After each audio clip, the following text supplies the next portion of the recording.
Balde was subsequently cross-examined by the defense lawyer Lamin Camara, and the case was adjourned to the 29th of November for continuation.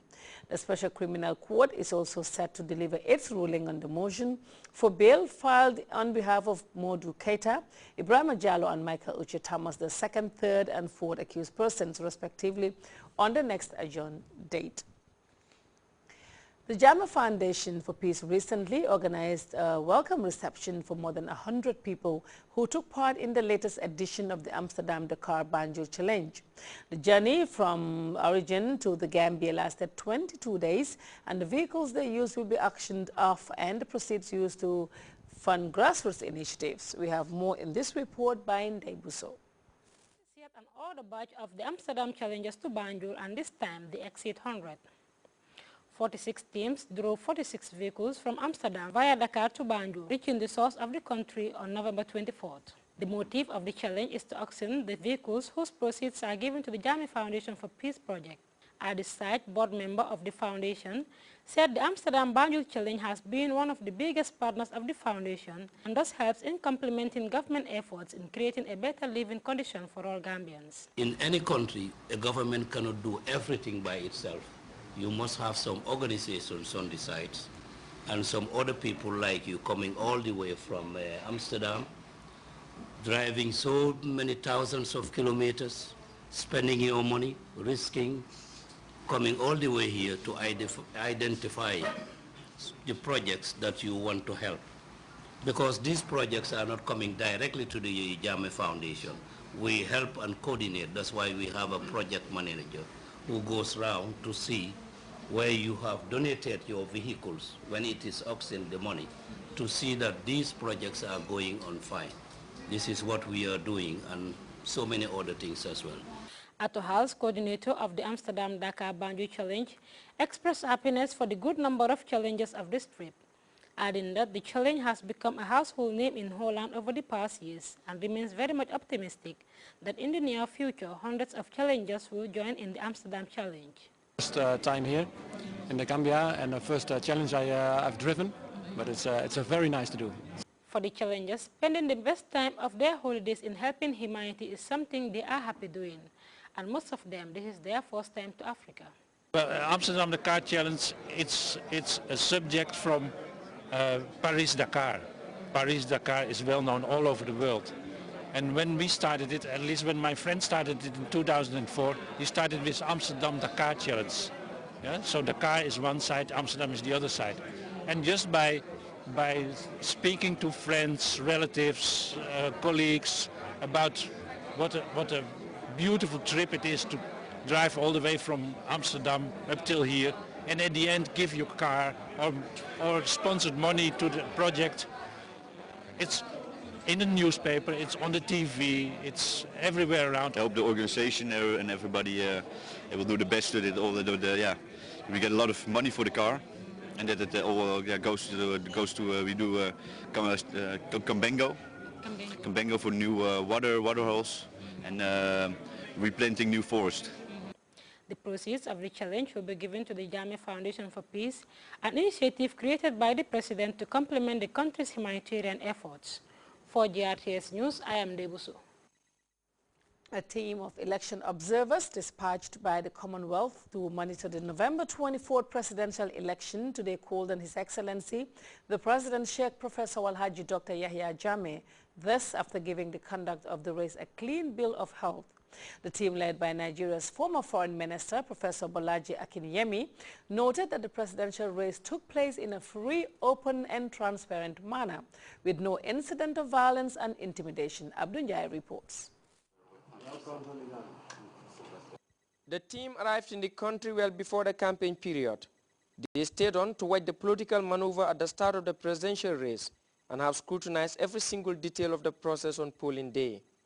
And 5 days after the conduct of the election, the team has sounded its opinion on what it made out of the whole process.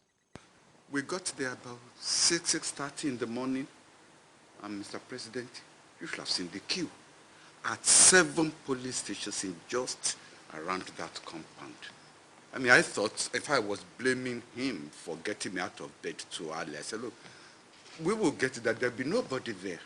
When we got there, And we saw this was a spontaneous outpouring of enthusiasm.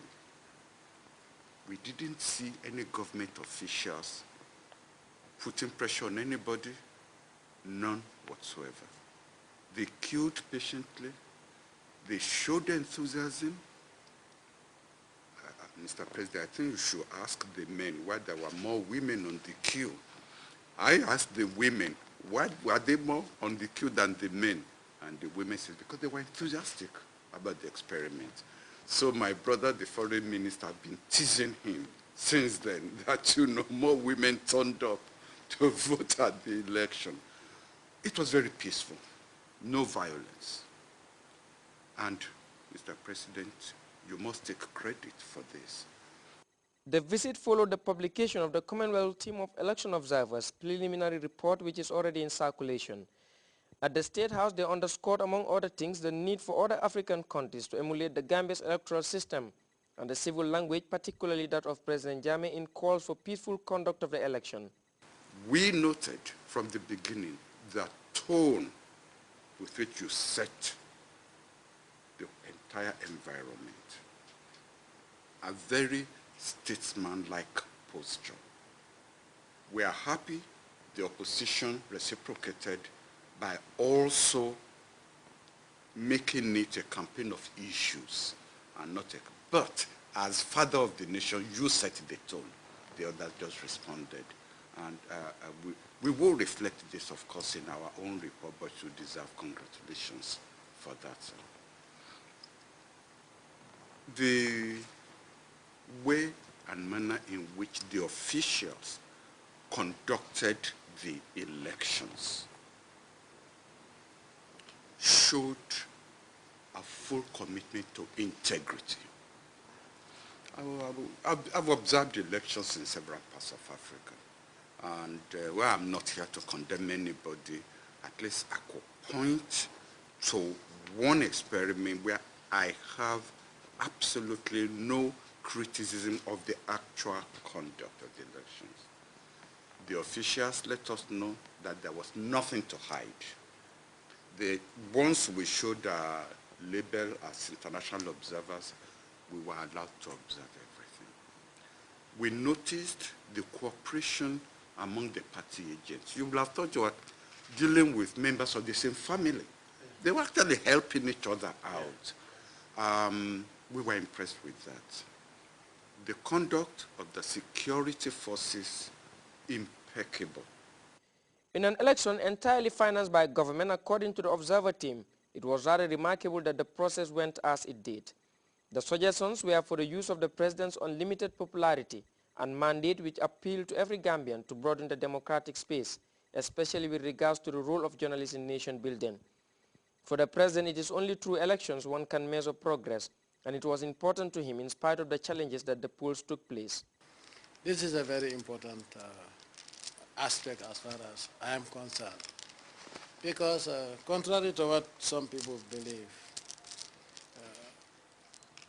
a president is just a title, because one day we will appear, even if you are a king, we will be judged by a super king that nobody can question, and that is the hereafter, where life is longer than here, and I'm very careful of that. I want to make sure that whatever I do is endorsed. I do it on behalf of the Gambian people. And how would you know that you have the mandate of the Gambian people? By asking them, and that is, elections are very important. This election was entirely financed by government.